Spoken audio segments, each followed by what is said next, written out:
मुक्त पुरुष का शरीर त्याग। एक भक्त बोल उठे, आत्महत्या की बात सुनकर भय लगता है। श्री राम कृष्ण। आत्महत्या करना महापाप है। घूम फिरकर संसार में आना पड़ता है और वही संसार दुख भोगना पड़ता है। परंतु यदि कोई ईश्वर दर्शन के बाद शरीर त्याग दे तो उसे आत्महत्या नहीं कहते। उस प्रकार के शरीर त्याग में दोष नहीं है। ज्ञान लाभ के बाद कोई कोई शरीर छोड़ देते हैं। जब मिट्टी के सांचे में सोने की मूर्ति ढल जाती है तब मिट्टी का सांचा चाहे कोई रखे चाहे तोड़ दे। कई वर्ष हो गए। वराह नगर से एक लड़का आता था। उम्र कोई 20 साल की होगी। नाम गोपाल सेन था। जब यहाँ आता था तब उसको इतना भाव हो जाता था कि हृदय को उसे पकड़ रखना पड़ता था कि कहीं गिरकर उसके हाथ पैर न टूट जाएं। उस लड़के ने एक दिन एकाएक मेरे पैरों पर हाथ रखकर कहा, मैं और न आ सकूँगा, अब मैं चला। कुछ दिन बाद सुना कि उसने देह छोड़ दी। जीव के 4 दर्जे। बद्ध जीव के लक्षण। कामिनी कांचन। श्री राम कृष्ण। जीव 4 दर्जे के कहे गए हैं, बद्ध, मुमुक्षु, मुक्त और नित्य। संसार मानो जाल है और जीव मछली। ईश्वर यह संसार जिनकी माया है, मछुए हैं। जब मछुए के जाल में मछलियाँ पड़ती हैं तब कुछ मछलियाँ जाल चीरकर भागने की अर्थात मुक्त होने की कोशिश करती हैं। उन्हें मुमुक्षु जीव कहना चाहिए। जो भागने की चेष्टा करती हैं उनमें से सभी नहीं भाग सकती। 2-4 मछलियाँ ही धड़ाम से कूदकर भाग जाती हैं। तब लोग कहते हैं वह बड़ी मछली निकल गई। ऐसे ही 2-4 मनुष्य मुक्त जीव हैं। कुछ मछलियाँ स्वभावतः ऐसी सावधानी में रहती हैं कि कभी जाल में आती ही नहीं। नारद आदि नित्य जीव कभी संसार जाल में नहीं फंसते, परंतु प्रायः अधिकतर मछलियाँ जाल में पड़ जाती हैं। फिर भी उन्हें होश नहीं कि जाल में पड़ी हैं, अब मरना होगा। जाल में पड़ते ही जाल सहित उधर से इधर भागती हैं और सीधे कीच में घुसकर देह छिपाना चाहती हैं। भागने की कोई चेष्टा नहीं बल्कि कीच में और गड़ जाती हैं। ये ही बद्ध जीव हैं। बद्ध जीव संसार में अर्थात कामिनी कांचन में फंसे हुए हैं। कलंक सागर में मग्न हैं, पर सोचते हैं कि बड़े आनंद में हैं। जो मुमुक्षु या मुक्त हैं, संसार उन्हें कूप जान पड़ता है, अच्छा नहीं लगता। इसीलिए कोई कोई ज्ञान लाभ, ईश्वर लाभ हो जाने पर शरीर छोड़ देते हैं, परंतु इस तरह का शरीर त्याग बड़ी दूर की बात है। बद्ध जीवों, संसारी जीवों को किसी तरह होश नहीं आता। कितना दुख पाते हैं, कितना धोखा खाते हैं, कितनी विपदाएं झेलते हैं, फिर भी बुद्धि ठिकाने नहीं आती। ऊंट कटीली घास को बहुत चाव से खाता है, परंतु जितना ही खाता है उतना ही मुंह से धर धर खून गिरता है, फिर भी कटीली घास को खाना नहीं छोड़ता। संसारी मनुष्यों को इतना शोक ताप मिलता है, किंतु कुछ दिन बीते कि सब भूल गए। औरत गुजर गई तो फिर ब्याह कर लेता है। बच्चा मर गया, कितना दुख पाया, पर कुछ ही दिनों में सब भूल जाता है। बच्चे की वही माँ जो मारे शोक के अधीर हो रही थी, कुछ दिन बीत जाने पर फिर बाल संवारती, जोड़ा बांधती, गहनों से सजती है। इसी तरह मनुष्य बेटी के ब्याह में कुल धन गवा बैठता है, परंतु हर साल मुकदमे से घर में एक कौड़ी नहीं रह जाती तो भी मुकदमे के लिए लोटा डोर टांगे फिरते हैं। कभी कभी तो सांप छुछुंदर वाली गति होती है, ना निगल सके ना उगल सके। बद्ध जीव कभी समझ भी गया कि संसार में कुछ है नहीं, फिर गुठली चाटना है तो भी वह उसे नहीं छोड़ सकता, ईश्वर की ओर मन नहीं ले जा सकता। केशव सेन के एक आत्मीय को देखा। उम्र कोई 50 साल की थी, पर ताश खेल रहा था, मानो ईश्वर का नाम लेने का समय नहीं आया। बद्ध जीव का एक और लक्षण है, यदि उसको संसार से हटाकर किसी अच्छी जगह पर ले जाओ तो वह तड़प तड़प कर मर जाएगा। विष्ठा के कीट को विष्ठा में ही आनंद मिलता है, उसी से वह हृष्ट पुष्ट होता है। उस कीट को अगर अन्न की हांडी में रख दो तो वह मर जाएगा। सभी स्तब्ध हैं। तीव्र वैराग्य तथा बद्ध जीव। विजय। बद्ध जीवों के मन की कैसी अवस्था हो तो मुक्ति हो सकती है? श्री राम कृष्ण। ईश्वर की कृपा से तीव्र वैराग्य होने पर इस कामिनी कांचन की आसक्ति से निस्तार हो सकता है। जानते हो तीव्र वैराग्य किसे कहते हैं? बनत बनत बन जाई, चलो राम भजो। यह सब मंद वैराग्य है। जिसे तीव्र वैराग्य होता है उसके प्राण भगवान के लिए व्याकुल रहते हैं। जैसे अपनी कोख के बच्चे के लिए माँ व्याकुल रहती है। जिसको तीव्र वैराग्य होता है वह भगवान को छोड़ और कुछ नहीं चाहता। संसार को वह कुआं समझता है, उसे जान पड़ता है कि अब डूबा। आत्मियों को वह काला नाग देखता है, उसके पास से उसकी भागने की इच्छा होती है और भागता भी है।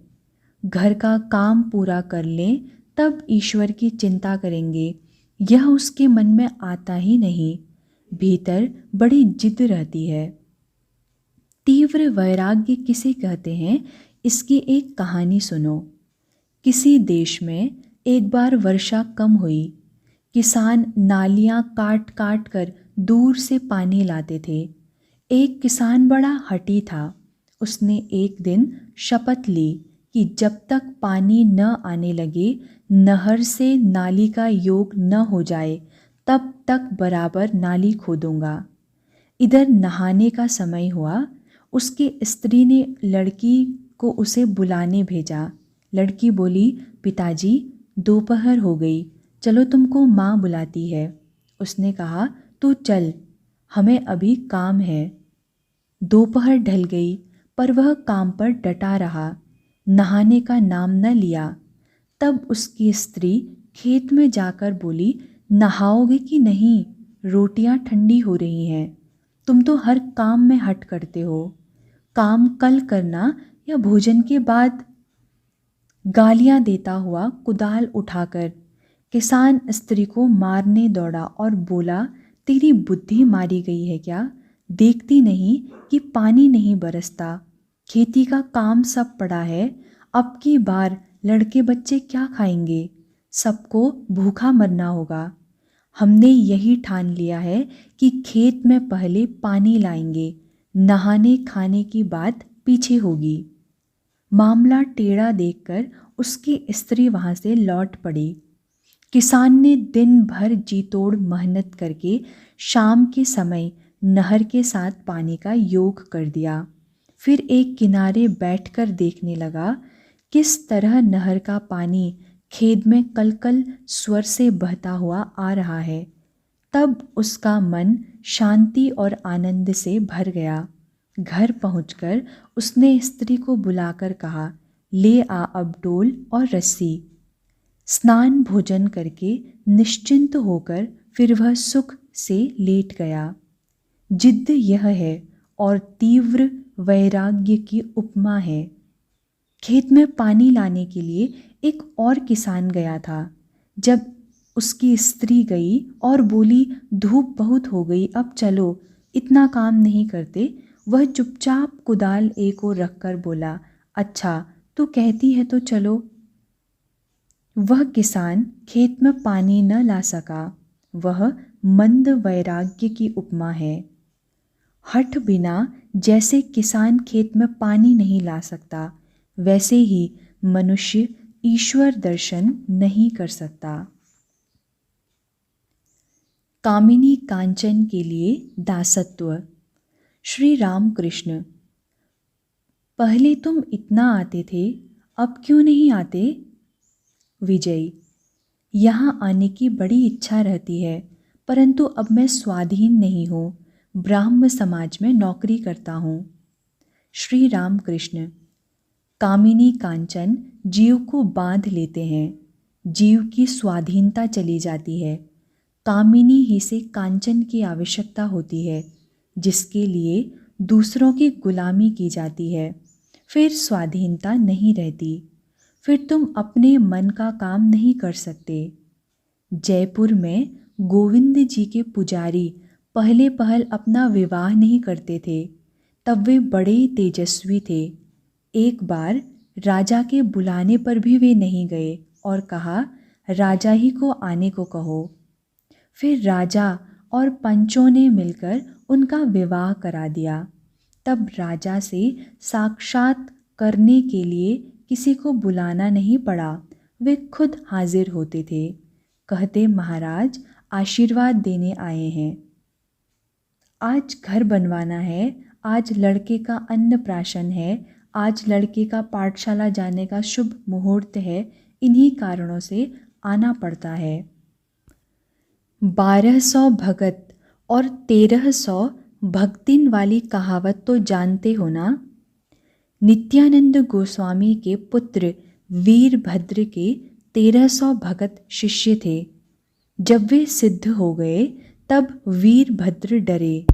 वे सोचने लगे कि ये सब के सब सिद्ध हो गए, लोगों को जो कह देंगे वही होगा, जिधर से निकलेंगे वही भय है, क्योंकि मनुष्य बिना जाने यदि कोई अपराध कर डालेंगे तो उनका अहित होगा। यह सोचकर वीरभद्र ने उन्हें बुलाकर कहा, तुम गंगा तट से संध्या उपासना करके हमारे पास आओ। भगत तब ऐसे तेजस्वी थे कि ध्यान करते ही समाधि मग्न हो गए। कब ज्वार का पानी सिर से बह गया इसकी उन्हें खबर ही नहीं, भाटा हो गया, तथापि ध्यान भंग न हुआ।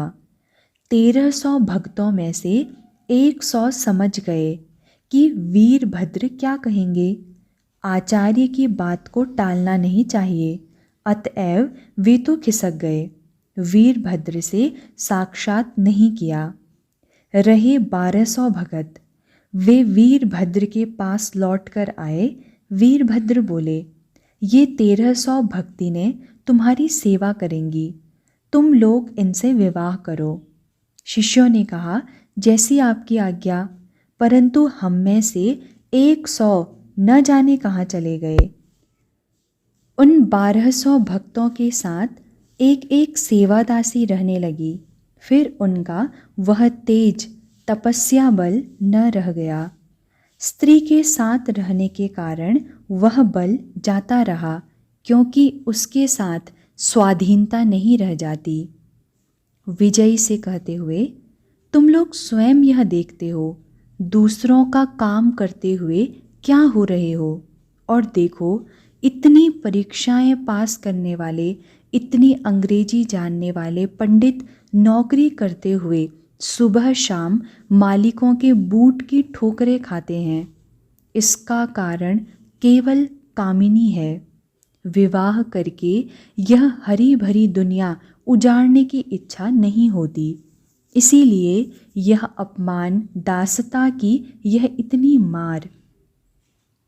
यदि एक बार उस प्रकार के तीव्र वैराग्य से भगवान मिल जाएं, तो फिर स्त्रियों के प्रति आसक्ति नहीं रह जाती।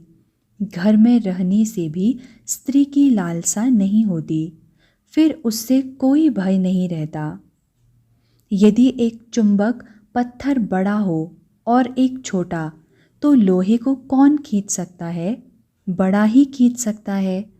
ईश्वर बड़ा चुंबक पत्थर है और कामिनी छोटा चुंबक पत्थर है, तो भला कामिनी क्या कर सकेगी? एक भक्त: महाराज, स्त्रियों से घृणा करें? श्री रामकृष्ण: जिन्होंने ईश्वर लाभ कर लिया है, वे स्त्रियों को ऐसी दृष्टि से नहीं देखते जिससे भय हो।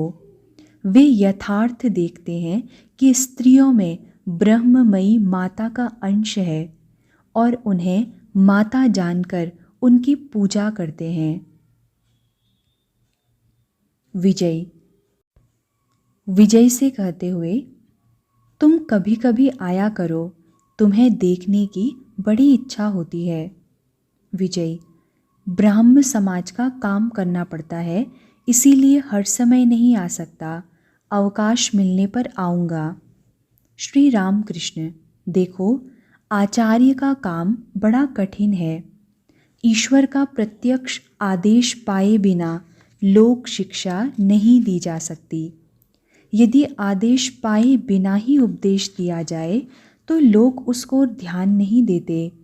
उस उपदेश में कोई शक्ति नहीं रहती। पहले साधना करके या जिस तरह हो ईश्वर को प्राप्त करना चाहिए।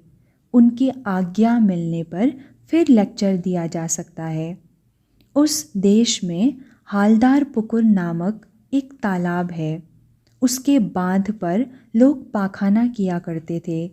जो लोग घाट पर आते थे वे उन्हें खूब गालियाँ देते थे, परंतु गालियों से कोई काम न होता था। दूसरे दिन फिर वही हालत होती थी। अंत को कंपनी के चपरासी नोटिस लटका गए कि यहाँ शौच के लिए जाने की सख्त मनाही है, न मानने वाले को सजा दी जाएगी। इस नोटिस के बाद फिर वहाँ कोई शौच के लिए नहीं जाता था। उनके आदेश के बाद कहीं भी आचार्य हुआ जा सकता है और लेक्चर भी दिया जा सकता है। जिसको उनका आदेश मिलता है उसे उनकी शक्ति भी मिलती है, तब वह आचार्य का कठिन काम कर सकता है। एक बड़े जमींदार से उसकी एक प्रजा मुकदमा लड़ रही थी। तब लोग समझ गए कि उस प्रजा के पीछे कोई जोरदार आदमी है। संभव है कि कोई बड़ा जमींदार ही उसकी ओर से मुकदमा चला रहा हो। मनुष्य साधारण जीव है। ईश्वर की शक्ति के बिना आचार्य जैसा कठिन काम वह नहीं कर सकता। विजय: महाराज, ब्रह्म समाज में जो उपदेश दिए जाते हैं, क्या उनसे लोगों का उद्धार नहीं होता? श्री रामकृष्ण: मनुष्य में वह शक्ति कहाँ कि वह दूसरों को संसार बंधन से मुक्त कर सके। वह भुवन मोहिनी माया जिनकी है, वे ही इस माया से मुक्त कर सकते हैं। सच्चिदानंद गुरु को छोड़ और दूसरी गति नहीं है। जिसको ईश्वर दर्शन नहीं हुआ, उनका आदेश नहीं मिला, जो ईश्वर की शक्ति से शक्तिशाली नहीं है, उसकी क्या मजाल कि जीवों का भव बंधन मोचन कर सके। मैं एक दिन पंचवटी के निकट झाऊ तल्ले की ओर जा रहा था। एक मेढक की आवाज़ सुनाई दी। जान पड़ा कि सांप ने पकड़ा है। काफ़ी देर बाद जब लौटने लगा तब भी उस मेढक की पुकार शुरू ही थी। बढ़कर देखा तो दिखाई दिया कि एक कौड़ियाला सांप उस मेढक को पकड़े हुए है। न छोड़ सकता है न निगल सकता है। उस मेंढक की भी भवव्यथा दूर नहीं हो रही थी। तब मैंने सोचा कि यदि कोई असल सांप पकड़ता तो 3 ही पुकार में इसको चुप हो जाना पड़ता। इस कौड़ियाले ने पकड़ा है, इसीलिए सांप की भी दुर्दशा है और मेढक की भी।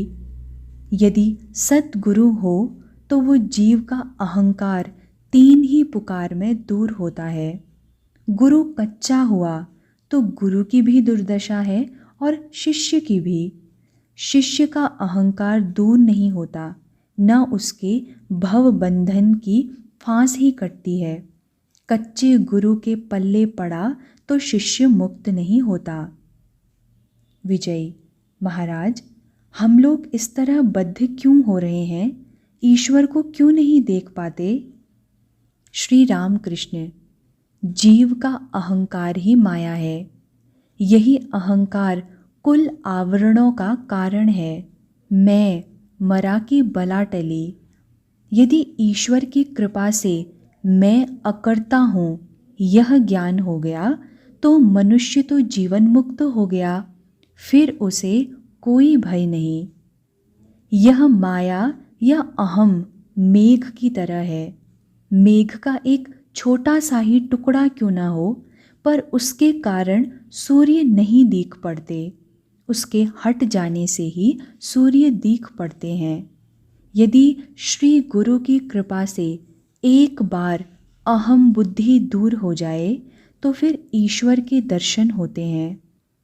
सिर्फ 2.5 हाथ की दूरी पर श्री रामचंद्र हैं जो साक्षात ईश्वर हैं, पर बीच में सीता रूपिणी माया का पर्दा पड़ा हुआ है। इसी कारण लक्ष्मण रूपी जीव को ईश्वर के दर्शन नहीं होते।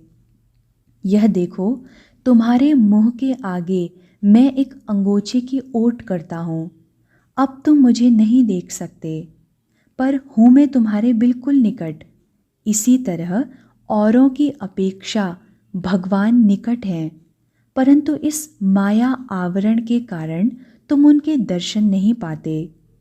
जीव तो स्वयं सच्चिदानंद स्वरूप हैं, परंतु इसी माया यह अहंकार से वे नाना उपाधियों में पड़े हुए अपने स्वरूप को भूल गए हैं। एक एक उपाधि होती है और जीवों का स्वभाव बदल जाता है।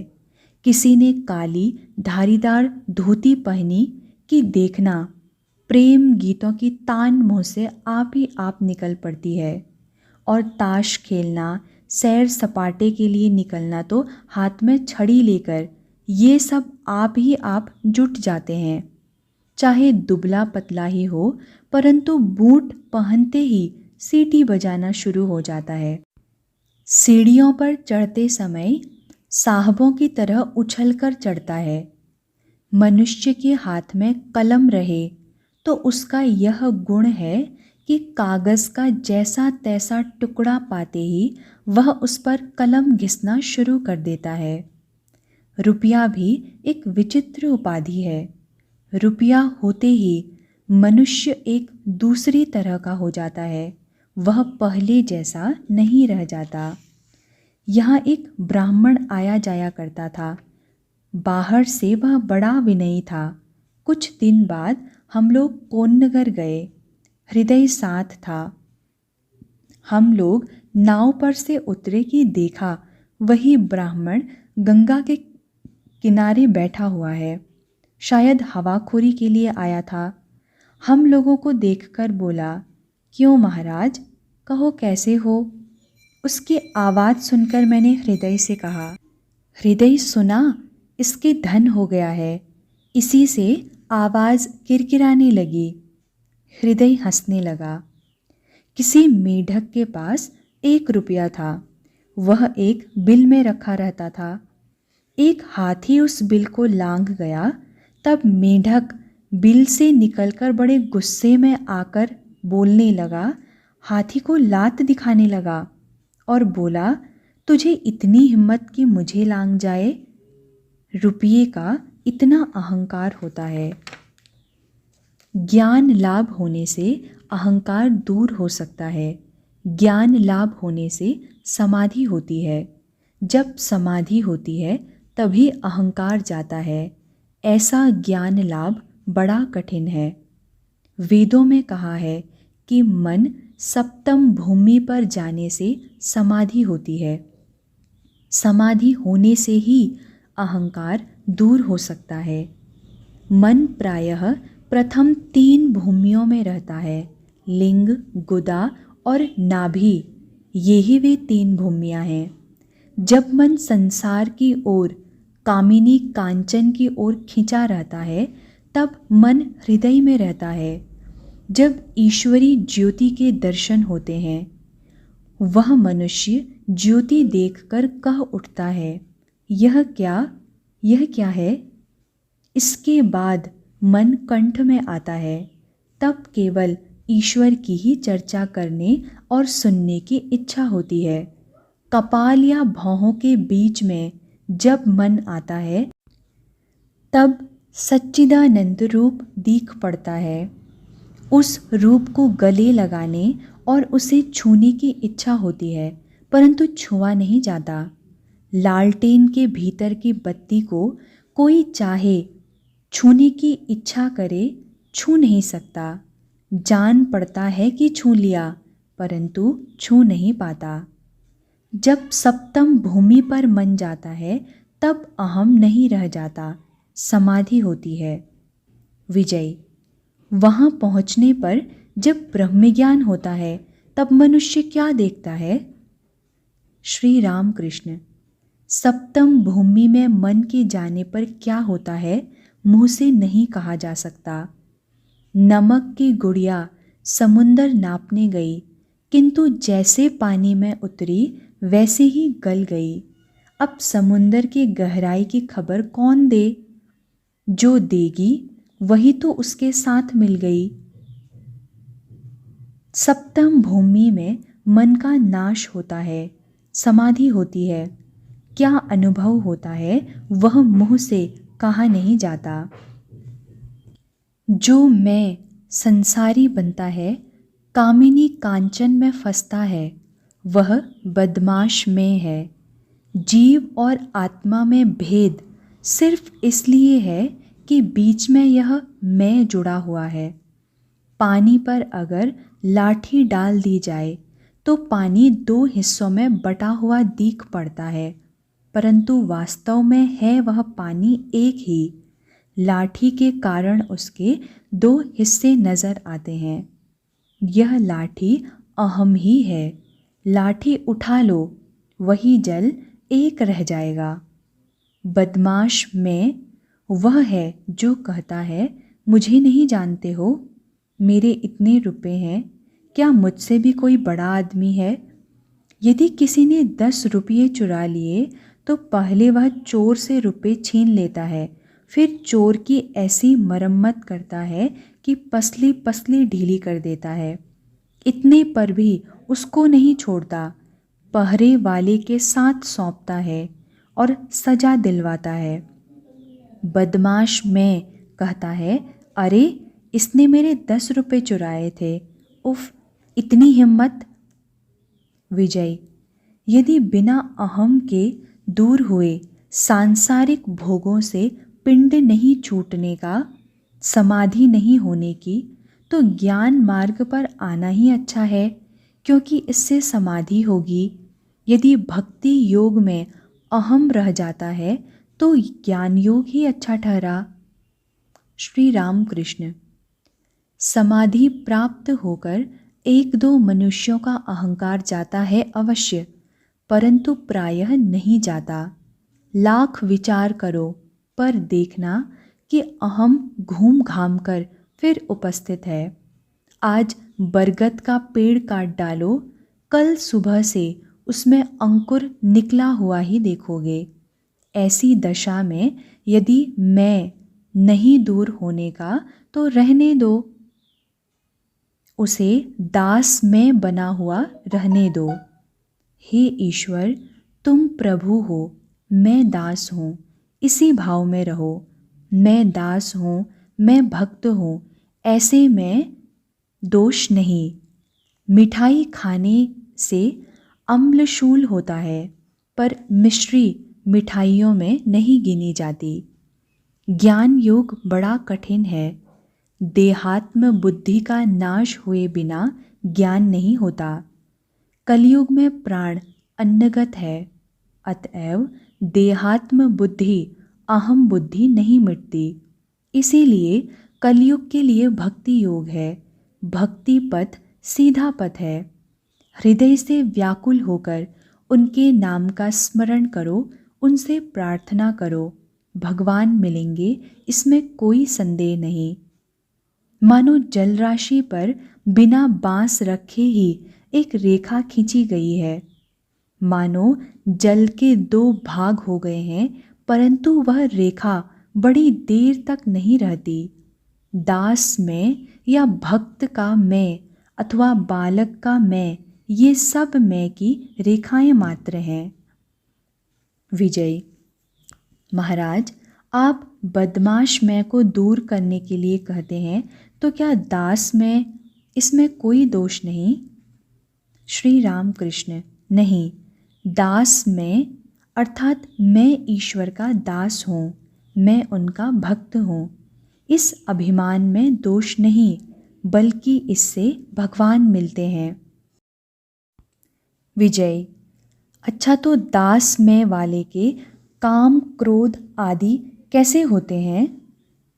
श्री राम कृष्ण: अगर उसके भाव में पूरी सच्चाई आ जाए तो काम, क्रोधादि का आकार मात्र रह जाता है। यदि ईश्वर लाभ के बाद भी किसी का दास में या भक्त में बना रहा, तो वह मनुष्य किसी का अनिष्ट नहीं कर सकता। पारस पत्थर छू जाने पर तलवार सोना हो जाती है। तलवार का स्वरूप तो रहता है, पर वह किसी की हिंसा नहीं करती। नारियल के पेड़ का पत्ता झड़ जाता है, उसकी जगह सिर्फ दाग बना रहता है, जिससे यह समझ लिया जाता है कि कभी यहाँ पत्ता लगा हुआ था। इसी तरह जिसको ईश्वर मिल गए हैं, उसके अहंकार का चिन्ह भर रह जाता है, काम क्रोध का स्वरूप मात्र रह जाता है। उसकी बालक जैसी अवस्था हो जाती है। बालक सत्व, रज तथा तम में से किसी गुण के बंधन में नहीं आता। बालक जितनी जल्दी किसी वस्तु पर अड़ जाता है, उतनी ही जल्दी वह उसे छोड़ भी देता है। एक 500 रुपये की कीमत का कपड़ा चाहे तुम धेले के खिलौने पर रिझाकर फुसला लो, पहले तो वह बहककर कहेगा, नहीं, मैं ना दूंगा, मेरे बाबूजी ने मोल ले दिया है, और लड़के के लिए सभी बराबर हैं। ये बड़े हैं, यह छोटा है, यह ज्ञान उसे नहीं, इसीलिए उसे जाति पाति का विचार भी नहीं है। माँ ने कह दिया है, वह तेरा दादा है, फिर चाहे वह कलार हो, वह उसी के साथ बैठकर रोटी खाता है। बालक को घृणा नहीं, शुचि और अशुचि पर ध्यान नहीं, शौच के लिए जाकर हाथ नहीं मटियाता। कोई कोई समाधि के बाद भी भक्त का मैं, दास का मैं लेकर रहते हैं। मैं दास हूँ, तुम प्रभु हो, मैं भक्त हूँ, तुम भगवान हो। यह अभिमान भक्तों का बना रहता है, ईश्वर लाभ के बाद भी रहता है। संपूर्ण मैं नहीं दूर होता, और फिर इसी अभिमान का अभ्यास करते करते ईश्वर प्राप्ति भी होती है। यही भक्ति योग है। भक्ति के मार्ग पर चलने से भी ब्रह्म ज्ञान होता है। भगवान सर्वशक्तिमान हैं, वे इच्छा करें तो ब्रह्म ज्ञान भी दे सकते हैं। भक्त प्रायः ब्रह्म ज्ञान नहीं चाहते। मैं दास हूँ, तुम प्रभु हो, मैं बच्चा हूँ, तुम माँ है, वे ऐसा अभिमान रखना चाहते हैं। विजय: जो लोग वेदांत विचार करते हैं, वे भी तो उन्हें पाते हैं। श्री राम कृष्ण: हाँ, विचार मार्ग से भी वे मिलते हैं, इसी को ज्ञान योग कहते हैं। विचार मार्ग बड़ा कठिन है।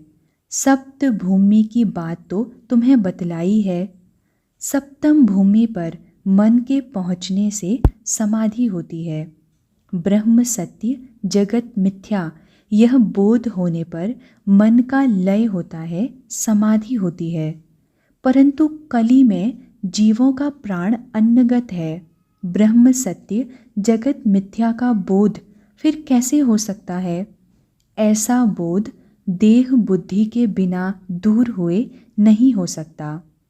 मैं न शरीर हूँ, न मन हूँ, न 24 तत्व हूँ।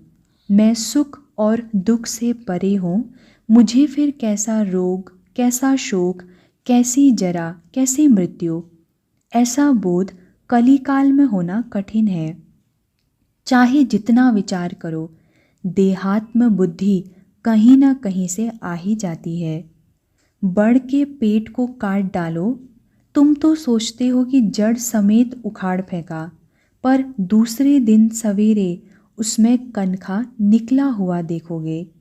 देहाभिमान नहीं दूर होता, इसीलिए कली काल में भक्ति योग अच्छा है, सीधा है।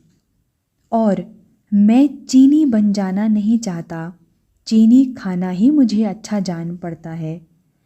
मेरी कभी यह इच्छा नहीं होती कि कहूँ मैं ही ब्रह्म हूँ। मैं तो कहता हूँ तुम भगवान हो, मैं तुम्हारा दास हूँ। पांचवी और छठी भूमि के बीच में चक्कर काटना अच्छा है।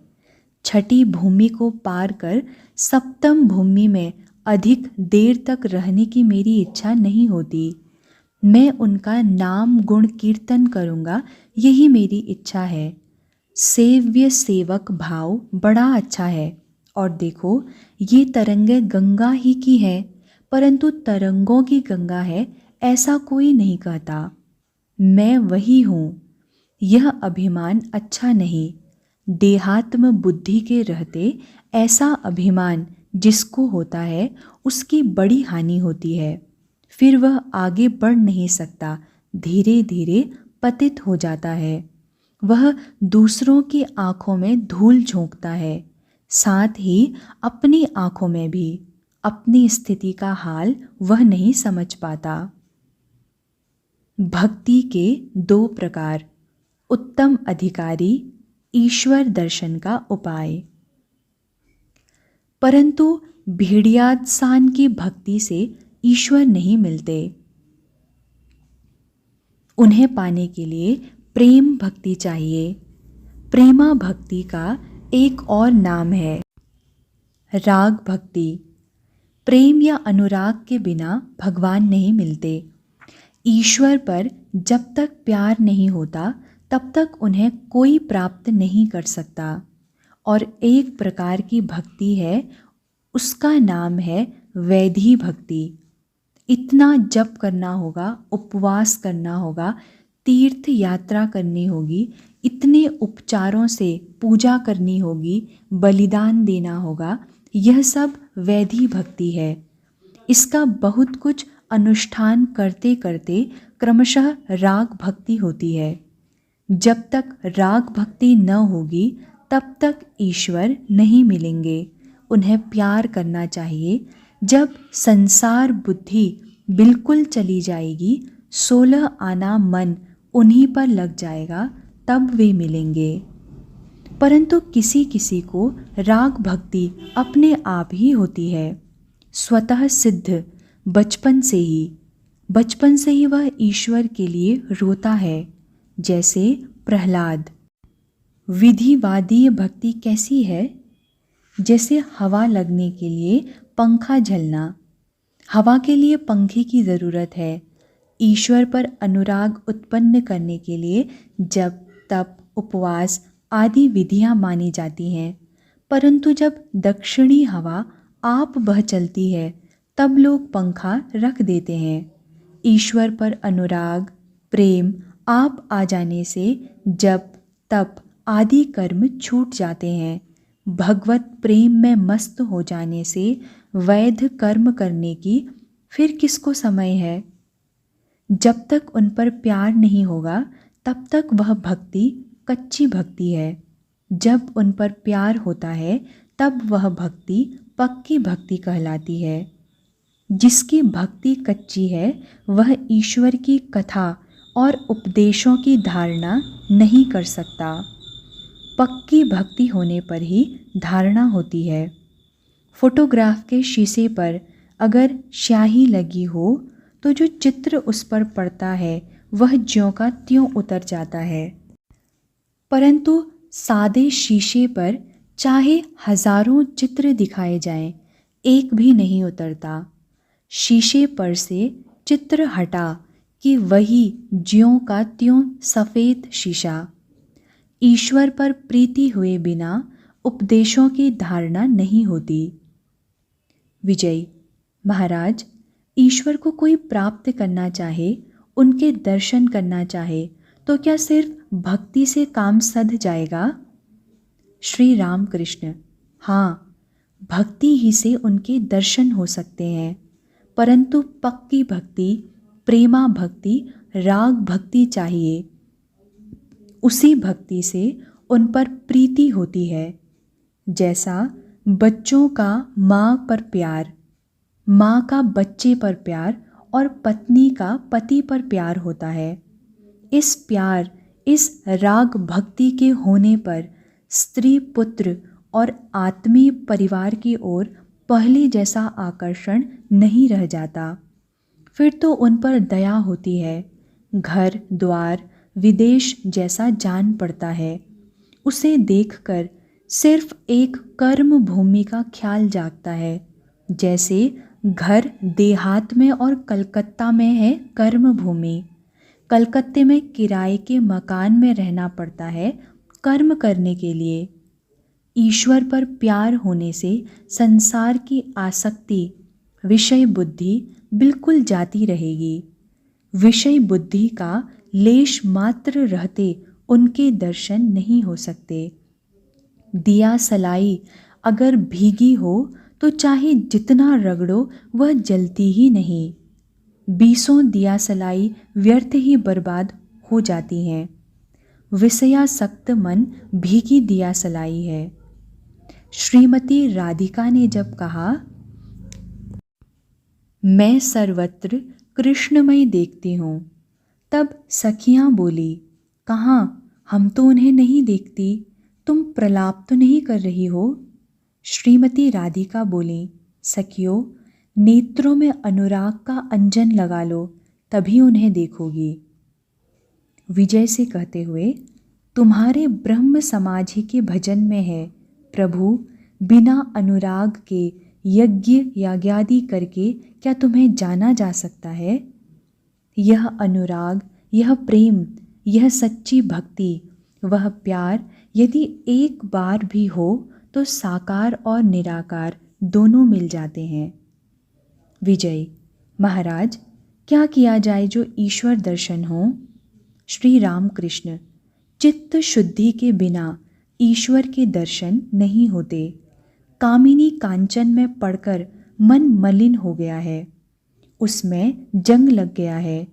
सुई में कीच लग जाने से उसे चुंबक नहीं खींच सकता।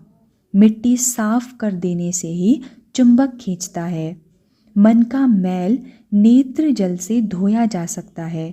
हे ईश्वर, अब ऐसा काम न करूँगा, यह कहकर यदि कोई अनुताप करता हुआ रोए तो मैल धुल जाता है।